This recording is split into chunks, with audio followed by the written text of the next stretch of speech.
کبھی نہیں کام آئے گی۔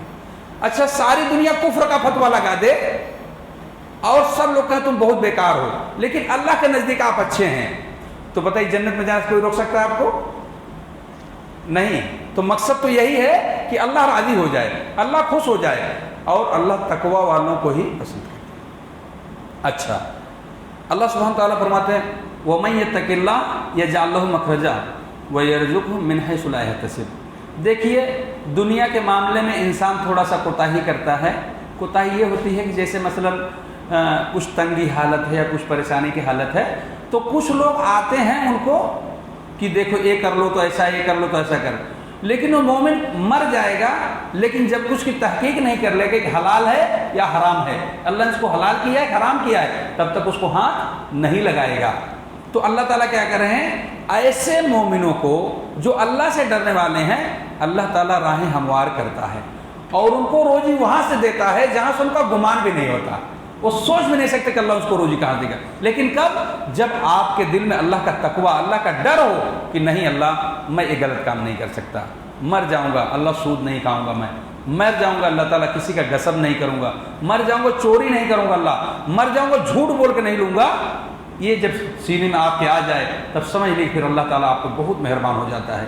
امتحان تو ہوتا تھوڑی دیر کے لیے، لگتا ہے کہ نقصان ہو رہا ہے، لگتا ہے جیسے ہمارے باجی دکاندار بھائی ہیں ان کو اللہ تعالیٰ نے سمجھ دیتے کہ بھائی ہم جھوٹ نہیں بولیں گے، تو تھوڑی دن دکانداری جو ہے گڑبڑ چلتی ہے تو سوچتا ہے یار ہم صحیح بتاتے تھے تب یہ جو ہے معاملہ گڑبڑ ہے، اور دوسرا دکاندار خوب جھوٹی قسم کھا کے ارے خریدیے اتنے کا قسم سے خریدیے، جبکہ وہ ڈبل بتا رہا ہے، خریدیے 5 روپے کے وہ خریدیے 10 روپے بتا رہا ہے، بھیا 2 روپیہ تو لیں گے نہیں تو 12 روپے تو آپ کو بیچیں گے ہی، جھوٹی قسمیں کھا کے آدمی کر رہا ہے۔ تو ہم لوگوں کو اس معاملے میں یہ چیز نہیں کرنی ہے، آپ سیدھا کہیے بھیا یہ ہم 10 روپے کا سامان بیچتے، بھیا آپ کو جمتا ہے لیجیے نہیں مت لیجیے، آپ کو جھوٹی قسم کھانے کی کیا ضرورت ہے، قسم کھانے کی کیا ضرورت ہے، یہ ہمارا سامان ہم 10 روپے دیں گے، آپ کو جمتا ہے لیجیے نہیں جمتا تو بھائی ہم جھوٹ کیوں بولیں، ہم 1 روپے خرید کے ہم 10 روپے بیچیں گے، آپ کو پڑتا تو لیجیے نہیں تو مت لیجیے، سیدھی بات بزنس ہے نا بھائی، تو اس میں قسم کھانے کی اللہ کی اور جھوٹ بولنے کی کتنے خرید لائیں، کیا فائدہ، کچھ فائدہ ہوگا؟ یقین جانیے جس دن آپ اپنے ویژن میں سچائی کو اختیار کر لیں گے نا تو وہ کبھی آپ کو فلاپ نہیں جانے دے گا، اللہ تعالیٰ سچوں کے ساتھ ہوتا ہے اللہ تعالیٰ، ہاں۔ تو یہ معاملہ ہے تقوی کا۔ تو میرے بھائی جب تک ہم اس چیز کو نہیں دھیان دیں گے کہ ہمارے جو حقوق اور فرائض ہیں اس کی پابندی نہیں کریں گے تب تک یقین جانیے کہ آپ کبھی کامیاب نہیں ہو سکتے۔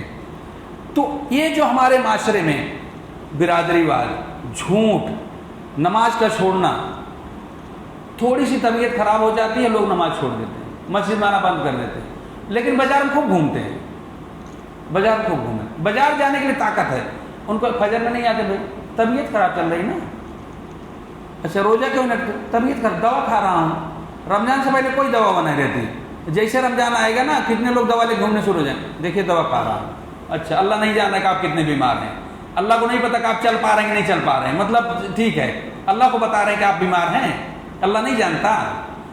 اللہ کے رسول صلی اللہ علیہ وسلم کو اتنی تاب ہوئی کہ 2 لوگ کندھے سے پکڑ کے لگنے کو مسجد میں لے گئے، مسجد میں لے گئے، اور آپ یہاں خطبہ سنے ہوں گے کہ ایک نابینا صحابی آئے اور اللہ کے نبی سے اجازت مانگی کہ میں گھر میں نماز پڑھ لیا کروں، پورا واقعہ آپ کو معلوم ہوگا۔ اللہ کے نبی نے کہہ دیا کہ جاؤ ٹھیک ہے پڑھ لیا کرو، لیکن جب اللہ کے نبی نے کہا کہ آذان کی آواز آتی ہے آپ کو، تو کہا ہاں اللہ رسول آتی، کہا پھر تو مسجد میں آیا کرو۔ آپ بتائیے، آنکھ نہیں ہے، راستہ تنگ ہے، سب کچھ ہے، اس کے بعد مسجد آنے کی جو ہے نا تلقین اللہ کے نبی کر رہے ہیں، اور اللہ کے نبی صلی اللہ علیہ وسلم جو رحمۃ للعالمین ہیں گھر پہ نماز پڑھنے والوں کے لیے، گھر پہ نماز پڑھنے والوں کے لیے کہا کہ میرا دل چاہتا ہے کہ میں مصلی پر کسی کو کھڑا کروں اور پتہ کروں کون کون لوگ گھروں میں نماز پڑھتے ہیں، مرد حضرات ہم ان کے گھروں کو آگ لگا دیں، لیکن پھر مجھے وہ بیوی یاد آتی ہیں، بچے یاد آتے ہیں، اس لیے ہم اس عمل کو نہیں کرتے۔ بتائیے اتنی بڑی وعید ہے، اور ہم لوگ مسجدیں چھوڑ کے بیٹھے ہوئے ہیں، کوتاہیاں کر رہے ہیں، پھر بھی توحید پرست ہیں، صحیح عقیدہ ہم لوگ ہیں، یہ معاملہ چل رہا ہے۔ ہاں، اور ابھی دیکھ لیجئے ہمارے معاشرے میں شادی بیاہ کا کتنا کرپشن چل رہا ہے۔ ارے ایک جگہ رشتہ کوئی بتایا تو گئے رشتے کے لیے، تو ہم کہے کیا ہوا بھائی، کہاں رشتہ کینسل ہوگا، میں کہے کیوں کینسل ہوا، وہ کہا ہے کہ احمد بھائی وہ کہہ رہے تھے کہ ارے ہم جو ہے نا منصوری ہیں، ہم منصوری ہیں اس لیے ہم آپ کے یہاں نہیں کریں. تو ہم کہے آپ باسمتی کہہ دیے ہوتے کہ ہم باسمتی ہیں تو تب تو کر لیتے بھیا نا. ہاں یہ منصوری باسمتی سونم کیا کر رہے ہو بھیا؟ مسلمان ہے نا بس کافی ہے، بچہ نیک ہے پرہیزگار ہے بس یہی تو ہونا چاہیے. یہ منصوری پتہ نہیں کہاں سے لے کے لوگ چلے آتے. ہم کہتے کہ رسول اللہ صلی اللہ علیہ وسلم نے آپ کو جو معیار دیا دینداری کے دیا ہے. آج دیکھیے برادری ڈھونڈتے ڈھونڈتے بچیاں بوڑھی ہو جا رہی ہیں، برادری ڈھونڈتے ڈھونڈتے بچے عمر کراس کر رہے ہیں. اللہ کے نبی کا جو معیار تھا آپ اس پہ کرتے، اللہ کے یہاں بھی پکڑ سے بچ جاتے، یہاں سے پکڑ سے بچ جاتے. اچھا یہ ہمارے دیہاتوں میں بہت زیادہ بیماری ہے، اب تو شہروں میں دھیرے دھیرے ختم ہو رہا ہے. وہاں پر بھائی مسلمان ہیں اب بس یہی کافی ہے. تو اللہ تعالیٰ کرے کہ ساری دنیا سے برادری واد اگر ہمارے بیچ سے ختم ہو جائے، ہم دنیا کو کیا درس دیں گے بتائیے. اسی لیے کتنے غیر مسلم بھائی جو بیچارے اسلام نہیں قبول کر رہے ہیں، وہ کیا کر رہے ہیں؟ ہم صدیہ کہاں کریں گے، کس میں کریں گے، ہم سے کوئی کرے گا. اچھا ہمارے یہاں بھی دیکھیے ابھی کوئی اسلام قبول کر لے تو سب سے پہلے احمد بھائی کس برادری کے تھے؟ ہندو تھے. بھائی ہندو میں کون سے تھے؟ تو کبھی پنڈت تھے. اچھا پنڈت تھے، ہاں ٹھیک ہے، بہت بڑھیا بہت بڑھیا. اچھا تو کون برادری تھے بھیا؟ بھائی ہریجن تھے. اچھا ٹھیک ہے ہوا تب ٹھیک. مطلب وہ جملہ کیسا تھا؟ ہاں بہت بڑھیا بہت بڑھیا. اور یہ جملہ کیسا؟ ٹھیک ہے چلو بڑھیا ہوگا، مسلمان ہو گئے تو شادی کریں گے اپنے گھر. نہیں ہمارے تو ابھی کون ہو لڑکا جوان نہیں، ابھی بہت دن شادی پر. اب جب شادی جوان بیٹوا بھی ہے بٹیا بھی ہے لیکن ابھی جوان نہیں ہے کیونکہ ابھی یہ چھوٹی. اچھا ہاں پنڈت جی اسلام، ہاں تو ہے تھوڑی سر کا.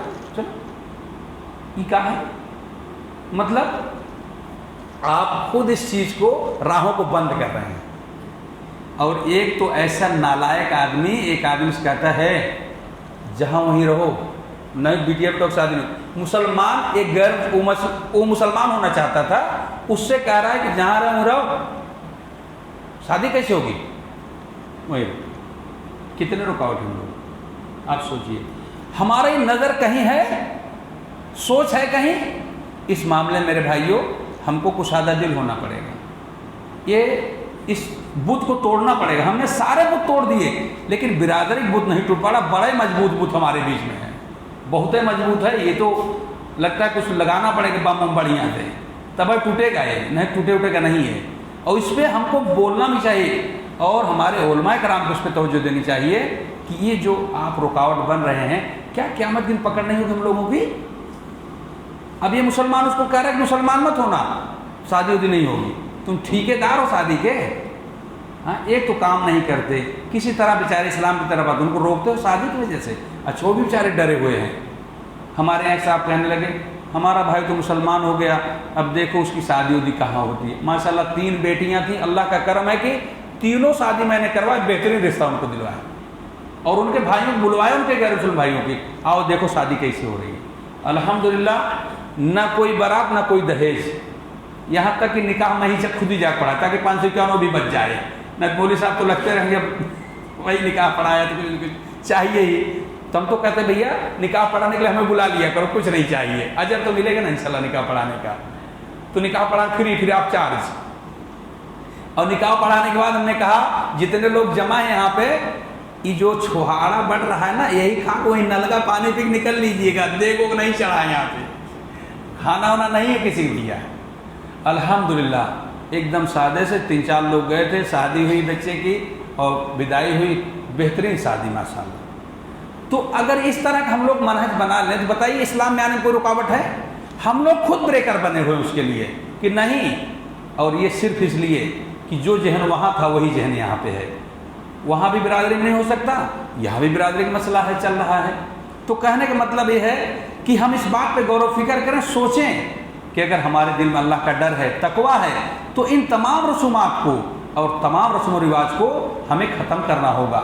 اگر نہیں ختم کریں گے تو روز قیامت یقیناً ہم لوگ پکڑے جائیں گے اور اللہ سوال کرے گا بتا تو کس لیے بڑا تھا اور وہ کس لیے چھوٹا تھا. اسی کی جواب دے دے جنت میں چلا جا. کیا جواب ہوگا آپ بتا دیجیے. اس جواب کو تیار کر لیجیے. آپ کہیے کوئی مسئلہ نہیں، مجھے کوئی اعتراض نہیں ہے، لیکن جواب تو تیار کر لیے. اللہ پوچھے گا تو ہم کیا کہیں گے.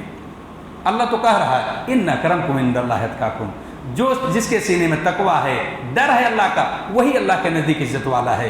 تو میں اس معاملے میں آپ سے بھی اپیل کر رہا ہوں، اپنی ماں بہنوں سے اپیل کر رہا ہوں کہ جو یہ ہڈی وڈی کا مسئلہ ہے نا، یہ سب ختم کریے۔ آپ معیار رکھیے کہ جو ہمارا بھائی نماز پڑھتا ہو، تقویٰ والا ہو، خرافات سے بچا ہو، نشاور چیزوں سے بچا ہو، تو اس کو جو ہے آپ ہمارے معاشرے میں نیکیوں کو برباد کرنے کی کچھ وجوہات اور بھی ہیں۔ مثلا ہمارے بیچ میں اس وقت جو سلام کا مسئلہ ہے، ہم لوگ دیکھتے ہیں کہ کوئی پہچان کا تو السلام علیکم، نہیں پہچان کا تو منہ بنائے چلے جا رہے ہیں۔ اس معیار میں آپ بالکل گرفت مت ہوئیے۔ آپ دیکھ رہے ہیں سامنے مسلمان آ رہا ہے، اس کی ٹوپی پر مت جائیے، ہری ٹوپی لگایا ہے، کالی ٹوپی لگایا ہے، نیلی ٹوپی لگایا ہے، کچھ مطلب مسلمان بھی کا السلام علیکم، بس آپ سلام کر کے گزر جائیے، اپنی نیکیوں کو برباد مت کریے۔ اور اللہ کے ذکر کے لیے اپنے منہ کو فارغ رکھیے۔ ہمارے بہت سارے بھائی اپنے منہ کو بزی رکھتے ہیں، کیسے؟ بیڑی، گٹکا، پان، سرتی بھرے ہوئے ہیں، ان کو سلام بھی کریے نا۔ اگر سلام کر لیجئے تو سلام جواب دیتے نا، اب منہ بھرا ہوا ہے، کیسے سلام؟ السلام علیکم صاحب، مطلب یہ جواب مطلب ہاں سلام ہو گیا، سلام، یہ نیا طریقہ سلام کا ہے۔ اچھا ان سے پوچھیے بھیا آپ سبحان اللہ پڑھ لیتے ہیں اس میں منہ میں بھر کے؟ میں تو یقین جانیے اگر کسی کو بیڑی پیتا ہو تو سلام بھی نہیں کرتا اس کو، جواب کیا دے گا بیچارہ؟ ہاں یہ خدا بزی ہے تو جواب کیا دے گا؟ ہاں بھائی دیکھ رہا ہوں مسلمان ٹھیک ٹھاک، السلام علیکم، تو کوئی بھی ہو۔ بعض لوگ تو ہم سے پوچھتے پہچانے نہیں آپ کو ہم، تم کہ مسلمان، اب کیا پہچانے گے ہم کو؟ ارے آپ مسلمان، میں مسلمان، آپ کو سلام کیا میں نے، السلام علیکم، وعلیکم السلام، اب اچھا رشتہ داری رہے تبھی نہ سلام کریں گے؟ ہاں نہیں، اللہ کا کلام ہے سلام، آپ اس کو سلام کریے، اپنے منہ کو اللہ کے ذکر کے لیے فارغ رکھیے۔ یہ چند روزہ جو زندگی ہے نا، حقیقت میں اگر اللہ کا سینے میں ڈر ہے تو اللہ کی یاد آپ کو ہمیشہ ہونی چاہیے۔ سبحان اللہ، الحمدللہ، لا الہ الا اللہ، اللہ اکبر، یہ سارے کلمات آپ کی زبان پہ ہونے چاہیے۔ السلام علیکم ورحمۃ اللہ، دوسرے کو نصیحت، امر بالمعروف، نہی عن المنکر، یہ سب تقویٰ ہے، نہ کہ میرے بھائیو جو ہم خرافات ذہنوں میں لے گھوم رہے ہیں، یہ تقویٰ ہے۔ ہم لوگ تو پھنسے ہوئے کہیں نہ کہیں، تو اس لیے ہم اس کو جو ہے نا، یہ کم سے کم ان اشیاء کو، اچھا اس کو حرام نہیں سمجھتے لوگ، حرام نہیں سمجھتے، کیوں نہیں حرام سمجھتے؟ ارے بھائی مولانا تو کہے نا مکروہ ہے، تو مکروہ ہے تو ہم کیسے حرام سمجھیں گے؟ ہم کیسے حرام سمجھیں گے؟ ہم کہتے ہیں کہ جس آیت کریمہ کا ترجمہ مولانا بتا رہے ہیں، رسول اللہ صلی اللہ علیہ وسلم اس کا ترجمہ کیا کہ نہیں کیا؟ حدیث میں اس کا ترجمہ موجود ہے کہ نہیں موجود ہے؟ ارے جب یہ حرمت آئی شراب کی، جس کو خمر کہتے ہیں، خمر، انما الخمر والمیسر والانصاب والازلام رجس من عمل الشیطان فاجتنبوہ لعلکم تفلحون۔ اللہ کہتے ہیں کہ بے شک تمہارے اوپر شراب، جوا، پاسے کے تیر، انصاب، یہ ساری چیزیں فاجتنبوہ، یہ شیطانی عمل سے بچ جاؤ، یعنی کلی طور پر حرام کیا گیا۔ اللہ کے نبی صلی اللہ علیہ وسلم کیا فرمایا؟ کل مشکر خمر وکل خمر حرام، جتنی بھی دنیا میں نشاور چیزیں ہیں سب کے سب اسی خمر کے زمرے میں جو قرآن میں نازل ہوا ہے، اسی شراب کے زمرے میں ہے۔ کل مشکر خمر، ساری نشاور چیزیں خمر ہے یعنی شراب ہے، وکل خمر حرام، سارے کے سارے نشاور چیز، سارے کے سارے شراب حرام ہیں۔ ایک صحابی